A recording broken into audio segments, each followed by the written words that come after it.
శ్రీ సత్యరామరెడ్డి గారి memorial cricket tournament అనేది గొల్లపాలెం గ్రామంలో మరి నిర్వహించడం జరిగింది. మరి డాక్టర్ గారు గత 20 సంవత్సరాల నుంచి ఎంతగానో ఈ గొల్లపాలెం గ్రామం చుట్టుపక్కల ఉన్న గ్రామంలో ఎంతగానో మరి ఆయన యొక్క డాక్టర్ వృత్తిని అందరికీ కూడా చెప్తూ ఏదైనా ఇబ్బంది వచ్చినప్పుడు ప్రతి ఒక్కరిని కూడా ఎంతో సహృదయంతో ముందుకి ఎటువంటి ఇబ్బంది లేకుండా వాళ్ళని రక్షిస్తూ ఎంతో ఆయన వృత్తి నైపుణ్యం మా ఇక్కడ గొల్లపాలెం గ్రామ ప్రజలు చుట్టుపక్కల ఉన్న వాటికి కూడా చేయడం జరిగిందండి. మరి ఆయన మా మధ్య లేకపోవడం మాకు చాలా బాధాకరంగా ఉంది. మరి ఆయన లేకపోయినా ఆయన ఉన్నారని మేము ఈ శివాజీ స్పోర్ట్స్ క్లబ్ గొల్లపాలెం ఆధ్వర్యంలో ఈ టోర్నమెంట్ నిర్వహించడం జరిగిందండి. దానికి మాకు ఈ శివాజీ స్పోర్ట్స్ క్లబ్ ప్రెసిడెంట్గా ఈశ్వరరెడ్డి గారిని అలాగే రామారెడ్డి గారు ఆధ్వర్యంలో ఈ టోర్నమెంట్ అనేది కండక్ట్ చేయడం జరిగింది.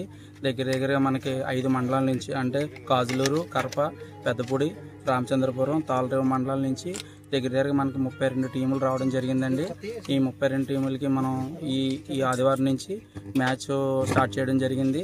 మరి ఫస్ట్ రోజు ఈ మ్యాచ్ వచ్చేటప్పటికి ఆర్యాటోనే బంధనపూడి మనం ఫస్ట్ రోజు మ్యాచ్ అనేది కండక్ట్ చేస్తే దాంట్లో ఆర్యాటం అనేది మ్యాచ్ విన్ అవ్వడం జరిగిందండి. ఈ మ్యాచ్కి మరి అందరూ గ్రామ పెద్దలు అందరూ కూడా ఈ మ్యాచ్ని వీక్షించడానికి అందరూ వచ్చారు. మరి ఈ టోర్నమెంట్ని గ్రామ ప్రజలు అందరూ కూడా ఎంతగానో సహకారం అందించి ముందుకు తీసుకెళ్తున్నారండి. మరి ఈ కార్యక్రమాన్ని మరి దిగ్విజయంగా ప్రతి ఒక్కరూ కూడా సక్సెస్ఫుల్గా చేస్తారని కోరుకుంటూ మరి సెలవు తీసుకుంటాం.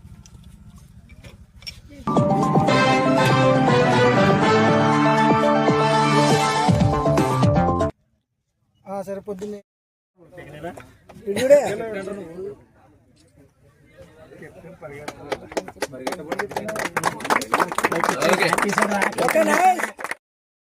వీడియో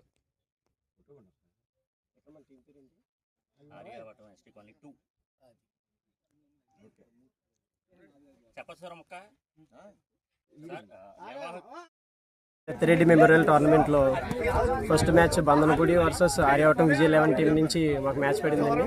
ఈ మ్యాచ్ ఘన విజయంగా మేమైతే ముందుండి ఫస్ట్ మ్యాచ్ అయితే మేమైతే విన్ అవ్వడం జరిగింది. ఈ మ్యాచే కాదు, గతంలో కాకినాడ రాయుడుపాలెంలో మ్యాచ్ జరిగింది, అది కూడా ఫస్ట్ టోర్నమెంట్లో నా మ్యాచ్ కూడా విన్ అయ్యాం.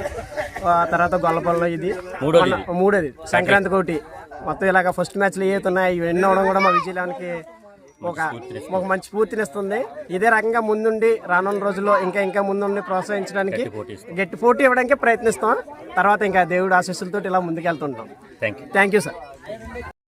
జరిగినటువంటి ఈరోజు మ్యాచ్ బంధనపూడి ఆర్యావటం 2కి ఎంతో బాగా ఫెసిలిటీస్, వాటర్ ఫెసిలిటీస్ కానీ టెంట్లు కానీ ఎంత ఎండలో కూడా ఎవ్వరూ కూడా అలసిపోకుండా మంచి ఫెసిలిటీస్ ఇచ్చినటువంటి సత్యరెడ్డి గారి టీం అందరికి కూడా ధన్యవాదాలు తెలుపుతున్నాము. అలాగే విజయ్ 11 ఈ టీం ముందుకు కూడా వెళ్ళాలని ఆశిస్తున్నాము. థ్యాంక్ యూ అన్నాను.